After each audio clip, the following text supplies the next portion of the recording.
Okay, next chapter is DUIS, differential under integral sign. Okay, एक question आएगा paper में इसका फिक्स, और 6-7 ही क्वेश्चंस है, उसमें से एक क्वेश्चन आएगा पेपर में फिक्स. ज़्यादा क्वेश्चंस नहीं है ये टाइप, ये चैप्टर जो पूछते हैं पेपर में. ओके, तो देखो यहाँ पे क्या है क्वेश्चन पहला. Prove that integration from 0 to 1 x raised to alpha minus 1 upon log x dx is equals to log of 1 plus a. Hence evaluate integration from 0 to 1 x raised to 7 minus 1 upon log x dx. देखो उसका question जो solution है ना वो उसके नाम में ही है, डिफरेंशियल अंडर इंटीग्रल साइन. मतलब इंटीग्रेशन के अंदर अपने को क्या करना है, डेरिवेटिव्स. क्या करना है, डेरिवेटिव्स. तो देखो कैसे करते हैं. तो ये मेरा क्वेश्चन है, उसको i कंसीडर करेंगे अपन. i equals to integration from 0 to 1 x raised to alpha minus 1 upon log x dx. Okay, उसका डेरिवेटिव्स निकालेंगे. Differentiating under integral sign. तो ये जो है डेरिवेटिव्स आएगा, आई का क्या आएगा, derivatives D I upon D alpha. Differentiating under sign with respect to alpha. Okay, तो क्या आएगा, D I upon D alpha integration from 0 to 1. और इसके अंदर जो आएगा वो आएगा पार्शियल डेरिवेटिव्स. क्या आएगा इसके अंदर, पार्शियल डेरिवेटिव्स. ओके, बाहर क्या आएगा, डेरिवेटिव्स, और इंटीग्रेशन के अंदर आएगा वो क्या आएगा, पार्शियल डेरिवेटिव्स. तो अभी तुम्हारा जो वेरिएबल है वो अल्फा है. तुम्हारा वेरिएबल क्या है, अल्फा है. एंड एक्स तुम्हारा क्या है, कांस्टेंट. एक्स क्या है तुम्हारा, कांस्टेंट. तो जब एक्स रेज टू अल्फा को देखोगे तुम, तो उसे किस तरीके से देखोगे कि एक्स कांस्टेंट है. मतलब x क्या हो गया मेरा, a. x क्या हो गया मेरा, a. x मेरा कांस्टेंट है, और अल्फा मेरा क्या है, वेरिएबल. तो वो मेरा क्या हो गया, x. x मेरा क्या हो गया, कांस्टेंट, और अल्फा मेरा क्या हो गया, वेरिएबल. मतलब ये किस फॉर्मूले से मैच कर रहा है, a रेज़ टू x. ये जो टर्म है वो कौन से फॉर्मूले से मैच कर रहा है, a रेज़ टू x. मतलब जो a दिख रहा है वो एक्चुअली x है, और जो x दिख रहा है वो एक्चुअली a है. तुम्हारा x यहाँ पे कांस्टेंट है, और अल्फा तुम्हारा क्या है, वेरिएबल है. तो ये डेरिवेटिव्स निकालते टाइम पे क्या हो गया, a रेज़ टू x हो गया. क्या हो गया ये, a रेज़ टू x. तो a रेज़ टू x का डेरिवेटिव्स क्या आएगा, a रेज़ टू x मतलब x raise to alpha, log a मतलब log x. हमारा a कौन है, log x, मतलब x तुम्हारा क्या है, a. 1 का डेरिवेटिव्स क्या आएगा, 0, और नीचे का जो log x है वो एज इट इज आएगा because log x is constant. ये जो log x है वो क्या है, कांस्टेंट, बिकॉज़ डेरिवेटिव्स में विद रिस्पेक्ट टू क्या निकाल रहा हूं, अल्फा. तो सिर्फ अल्फा वाला जो पार्ट है वही क्या आएगा, डिफरेंशिएट होगा. बाकी का पूरा पार्ट क्या है, कांस्टेंट. सिर्फ 1 अकेला कांस्टेंट है, तो उसका डेरिवेटिव्स क्या आएगा, 0. ये a रेज़ टू x हो गया, एंड log x कांस्टेंट है इसलिए एज इट इज, और ये dx. तो log x क्या हो जाएगा, कैंसिल. तो ये तुम्हारा फर्स्ट स्टेप कंप्लीट हो गया. यहाँ पे कौन सा, ये पूरा क्वेश्चन 3 पार्ट में सॉल्व होता है. फर्स्ट पार्ट क्या हो गया, इधर फिनिश हो गया. कौन सा, इसका पार्शियल डेरिवेटिव्स जो निकाल रहे हैं अपन, वो वाला पार्ट क्या हो गया, यहाँ पे फिनिश हो गया. अभी ये dx एक्टिवेट हो जाएगा. ये जो dx है वो क्या हो जाएगा, एक्टिवेट हो जाएगा. मतलब इसके बाद जो करना है अपने को वो क्या करना है, x से इंटीग्रेट करना है.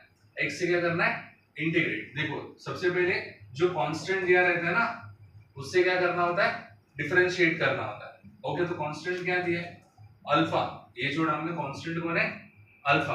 तो पहला अल्फा से क्या करने का, डिफरेंशिएट करने का, दोनों साइड. तो एक साइड में डिफरेंशिएशन होगा, अंदर क्या होगा, पार्शियल डिफरेंशिएशन होगा. अंदर क्या होगा, partial differentiation with respect to alpha. Alpha से अपन ने डिफरेंशिएट किया, फिर जो भी आएगा वो x से क्या होगा, इंटीग्रेट होगा. क्या होगा, x से इंटीग्रेट. तो अभी x से देखेंगे तो ये x raise to n term है. अगर x से अकॉर्डिंग देखेंगे अपन तो ये x रेज़ टू क्या है, n. तो x रेज़ टू n का क्या आएगा, ये di upon D alpha. x raise to n का इंटीग्रेशन क्या आएगा, x raise to n plus 1 upon n plus 1. Limits from 0 to 1. Okay, तो अभी लिमिट्स पुट करो. x की जगह पे 1 आएगा, 1 रेज़ टू अल्फा प्लस 1, और 0 डालेंगे तो 0 ही आएगा. 1 रेज़ टू एनीथिंग क्या आता है, 1 upon alpha plus 1 D I upon D alpha. Okay, इधर सेकंड पार्ट क्या हो गया, कंप्लीट हो गया. इधर सेकंड पार्ट क्या हो गया, कंप्लीट, x से इंटीग्रेशन क्या हो गया मेरा फिनिश। और लास्ट में वापस अल्फा से क्या करना होता है, इंटीग्रेट करना है। थर्ड पार्ट में वापस अल्फा से क्या करना है, इंटीग्रेट करना है। तो ये डी अल्फा ये साइड में आएगा, D I is equals to 1 upon alpha plus 1 D alpha. Integrating both side तो आई आएगा 1 upon alpha plus 1 D alpha. इसका इंटीग्रेशन डी आई का इंटीग्रेशन क्या आएगा, आई, और ये साइड में क्या आएगा, इंटीग्रेशन का साइन। अभी मैं अल्फा से इंटीग्रेट कर रहा हूं, किससे इंटीग्रेट कर रहा हूं, अल्फा से। तो ये 1 अपॉन x के फॉर्म में, किसके फॉर्म में, 1 अपॉन x के। तो integration of 1 upon x is log x, मतलब log of alpha plus 1 plus c। तो अभी क्या फाइंड करेंगे अपन, कांस्टेंट c। क्या फाइंड करेंगे, कांस्टेंट c। तो c फाइंड करने के लिए क्या करना है, हमें चेक करना है कि अल्फा का क्या वैल्यू पुट करेंगे तो होल टर्म विल बिकम 0।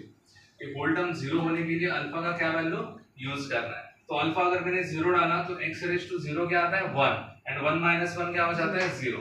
तो I of 0 is equals to integration from 0 to 1 x raise to 0 minus 1 upon log x dx is equals to 0। और इसमें भी जो क्वेश्चन दिया है उसमें भी सेम क्या करेंगे अपन, I ऑफ 0 फाइंड करेंगे। तो log ऑफ क्या आ जाएगा, 0 प्लस 1 प्लस c, और उसका आंसर कितना है, I ऑफ 0 का 0। ये जो 0 आंसर आया है वो इसके साथ क्या करेंगे अपन, ये वाला के साथ क्या करेंगे, इक्वेट करेंगे। तो log ऑफ 0 प्लस 1 क्या आएगा, log 1। log 1 का वैल्यू कितना आता है, 0। तो c का वैल्यू कितना मिला मुझे, 0, जो यहाँ पे क्या करेंगे अपन, 4। और मुझे फिर पर्टिकुलर इंटीग्रल मिल जाएगा, ये i is equals to log of alpha plus 1, c क्या हो जाएगा, 0। तो ये अपना फाइनल आंसर हो गया, c का वैल्यू निकाल दिया अपन ने। अभी उन्होंने क्या बोला है कि also evaluate integration from 0 to 1 x raised to 7 minus 1 upon log x dx। इसका मतलब क्या है कि अल्फा का वैल्यू उसने कितना दिया है, 7। अल्फा का वैल्यू कितना दिया है, 7, और इसका डायरेक्ट आंसर पूछ रहा है। तो ये उसका आंसर होता है, राइट। तो उसका डायरेक्ट आंसर क्या आ जाएगा, integration from 0 to 1 x raised to 7 minus 1 upon log x dx is equals to log of alpha plus 1। Alpha is what, 7। तो 7 plus 1, तो इसका फाइनल आंसर क्या आ जाएगा, log 8। क्या आ जाएगा इसका final answer, log 8। This is your final answer. This क्यों इसका आंसर डायरेक्ट log 8 आएगा, बिकॉज़ इसका आंसर क्या आ रहा है, log of 1 plus a, that is a plus 1 और अल्फा प्लस 1। ओके, ये अल्फा ये दिख रहा है ना, एक्चुअली अल्फा 1 plus a ये प्रूव करना था, वो हो चुका है। ओके, अल्फा प्लस 1, और वो अल्फा की जगह पे क्या आएगा, 7 आएगा, बिकॉज़ यहाँ पे 7। This is your final answer.